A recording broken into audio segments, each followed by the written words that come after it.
Well, here in Spain, we're joined by Chris McCann. How are you doing, Chris? Yeah, I'm very well, thanks, Howard. It's nice to be back. Yes. Well, moving on then. Immigration and visas continue to be a hot topic in Spain. Although I know that visas are not something Blevins Bank specifically deals with, I also know it's an issue that has financial connotations, which I'd like to explore this morning. So, Chris, for UK nationals spending time in Spain, the situation changed following Brexit. Can you provide a brief summary as regards the current situation? I will, Howard. Well, the Schengen area currently enables around 420 million people across 27 member states to cross internal borders without having to produce passports or identity documents. Around 3.5 million people cross those internal borders every day.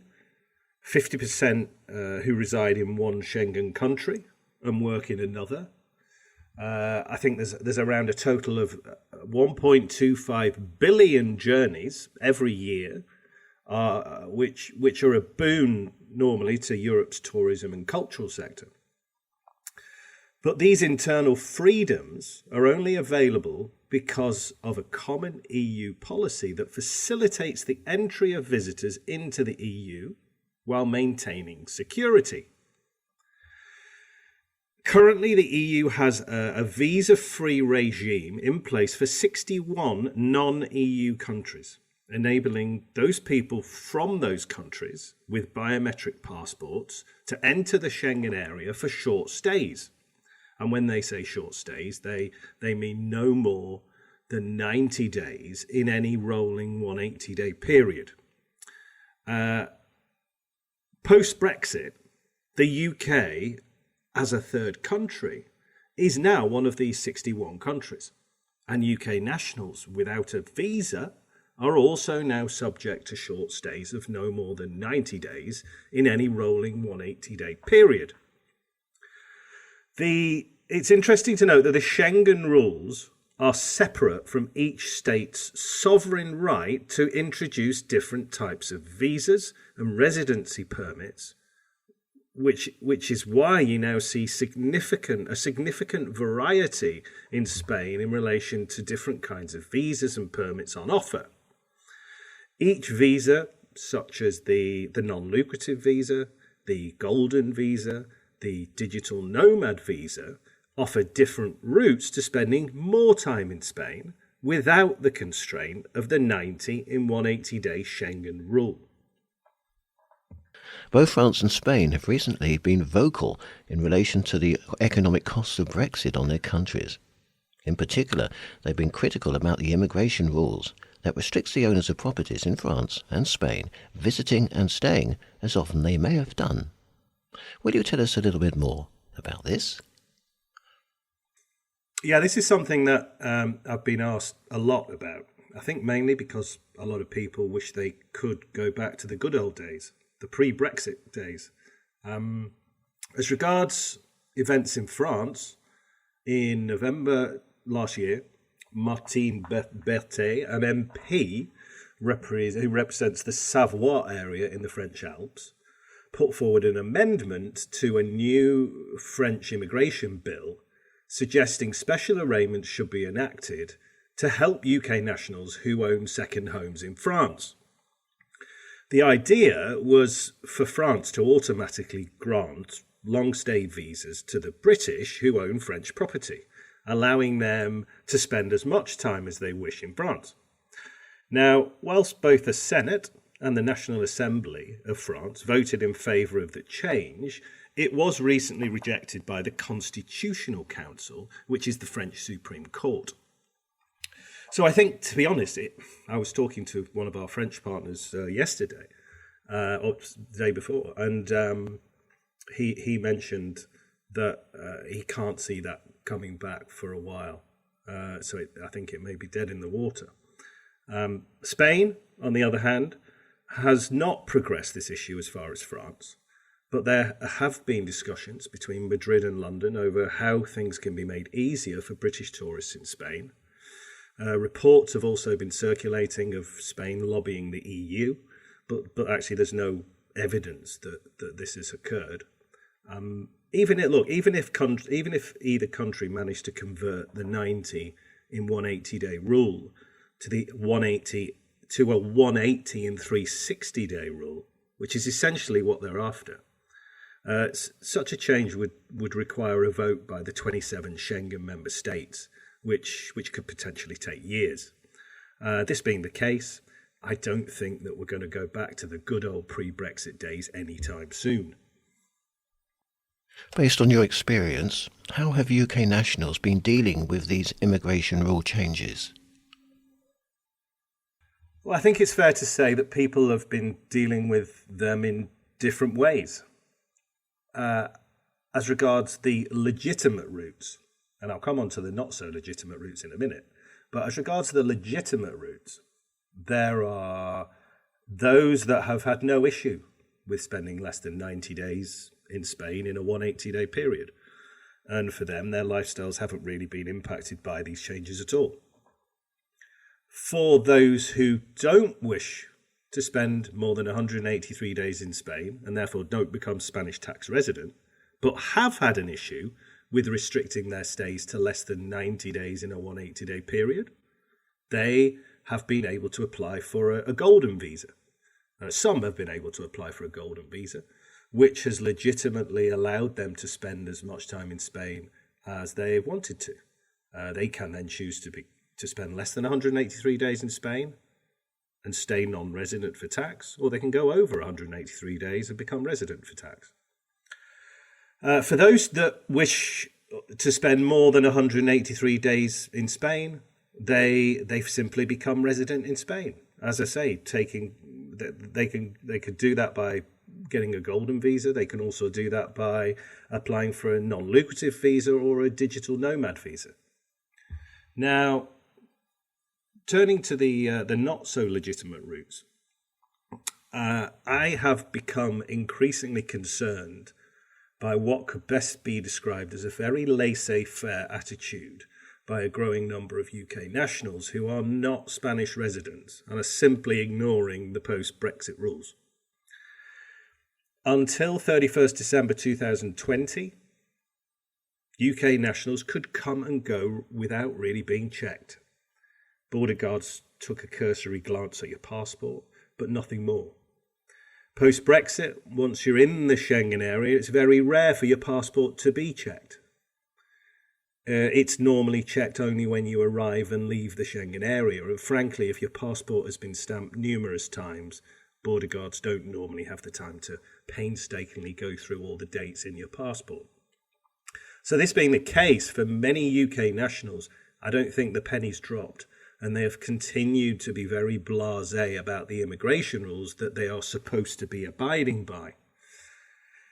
I have also become concerned about another group of UK nationals that took the opportunity to apply for a TIE card or swap their existing green residency card or paper for a TIE card prior to the UK fully leaving the EU, but had no intention of ever spending more than 183 days in a calendar year in Spain. They applied for the TIE card simply because they were advised to or believed that holding it would circumvent the 90 in 180-day rule without any other consequences. People who did this need to understand that having a Spanish TIE card signals to the Spanish authorities that you are intending spending more than 183 days in Spain. In other words, you intend becoming a tax resident of Spain. You mentioned that some people have applied for and received the Spanish TIE cards as a way of circumventing the 90 in 180-day rule. Is there anything these people should be aware of now? What are the consequences? Yeah, look, so far, few questions. As far as I'm aware, so far, few questions have been raised, but I can't believe that this group of people are not on the Spanish authorities' radar. I think a very real risk is that for many, their TIE cards fall due for renewal from mid-2025, so the middle of next year. As the people I'm referring to here have the TIE solely to avoid being subject to the 90 and 180-day rule, most will likely have consistently spent less than 6 months in Spain over the last 5 years and will not have completed tax returns in Spain. I think it's going to be interesting to see if, when they come to renew their cards, they have those cards taken away at that point. Any listeners who find themselves in this position has got to be aware that applying for or renewing a residency permit when from the outset you have no intention of becoming legally resident and merely wanting to benefit from the flexibility of travel it allows while retaining a permanent resident status in the UK, for example, is fundamentally wrong and potentially fraudulent. If the authorities discover this, it may well involve a large fine, the removal of the permit, a country ban for several years. It's very likely to impact any future visa and residency permit applications, even after the ban's been lifted, as immigration officials look very unfavourably upon this type of impropriety. Any UK national falling foul of a state's immigration authorities may find that they've lost the thing they value the most, the ability to spend time in their villa for several years to come. If any of this concerns any of our listeners, you really need to take steps to rectify your situation before it's too late. I'm currently dealing with several clients in this position, and in all cases we've agreed that it's time for them to become tax resident in Spain. More importantly, before making this decision, we sat down together and we discussed and agreed how their affairs should be restructured in advance of them becoming resident in Spain. Understood. Well, I believe that the EU is close to introducing a system to better monitor the movement of people in and out of the EU. How is this going to work, and how might this impact on those people who have so far ignored the past Brexit immigration rules? Yeah, the European Union's long-awaited entry and exit system, otherwise known as the EES, is now due to start on the 6th of October this year. It will apply in all EU member states except Ireland and Cyprus. Why that? I don't know. It will apply if the traveller is a non-EU national travelling to an EES participating country with a short stay visa or who does not need a visa for stays of up to 90 days within a 180-day period. The EES will replace passport stamping and will automate the border control procedure. It's intended to make it easier to identify travellers who've no right to enter or who have overstayed in the participating countries, as well as to detect false identities and passports. It will collect personal data provided by each traveller each time they pass the border of an EES participating country. And it will store this information in the system together with the date and time of their entry or exit. In addition, the European Travel Information and Authorization System, or what's called ETIAS, will also be introduced. Non-EU nationals, including UK nationals, who previously did not need a visa to travel to the Schengen zone, will now have to apply for a travel authorization through the ETIAS system prior to the journey. As regards how this is going to impact those people who have so far ignored the post-Brexit immigration rules, it's very simple. They will no longer be able to ignore them. With these recent changes, it seems that people need to be extremely careful when it comes to assessing their visa and resident options. What do you recommend that people do to ensure that they're properly prepared? I think it's simple, Howard, and I've mentioned this many times in our previous broadcasts. People need to speak to us. We've now been dealing with these issues for many, many years, and we have experience helping clients to navigate through these types of issues and many other issues. What I regularly find is that many people spend a lot of time either burying their heads in the sand or choosing to take advice from people that tell them what they want to hear. And both invariably result in them being or finding themselves in a very vulnerable position. In many cases, with proper planning, becoming resident in the country that you would like to spend more time in can be the best option. I think the main reason for people not having considered residence is tax.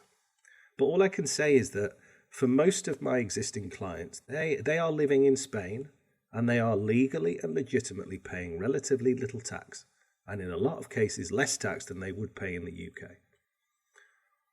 So just as a general piece of advice, and this applies to immigration rules, it applies to everything.